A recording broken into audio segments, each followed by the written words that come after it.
છેલ્લા કેટલાક દિવસથી રાજ્યમાં પડેલા વરસાદે અનેક જગ્યાએ તબાહી સર્જી છે અને હવે વરસાદે વિરામ લેતા એ તબાહીના દ્રશ્યો સામે આવી રહ્યા છે।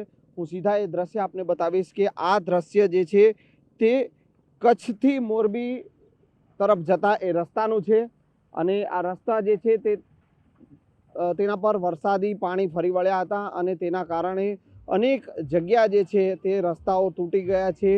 ડિવાઈડર જે છે તે પણ ક્યાંક ને ક્યાંક તૂટી ગયા હોય તેવા દ્રશ્યો સામે આવી રહ્યા છે। મોટા મોટા ખાડા જે છે તે ડિવાઈડર હોય કે રસ્તાઓ પર તમામ જગ્યાએ પડી ગયા છે અને હાલ ક્યાંક ને ક્યાંક તંત્ર દ્વારા જે છે આ રસ્તાઓ પર થીગડા મારવાનું કામ તો શરૂ કર્યું છે, પરંતુ મુશ્કેલી હજુ એવી ને એવી છે, કારણ કે આ હાઈવે છે અને હાઈવે પર ચાલતા વાહનો જે છે તેઓને મુશ્કેલીનો સામનો કરવો પડી રહ્યો છે। ત્યારે હવે આ ફરી એકવાર નવો રોડ ક્યારે તૈયાર થશે તે જોવું રહ્યું।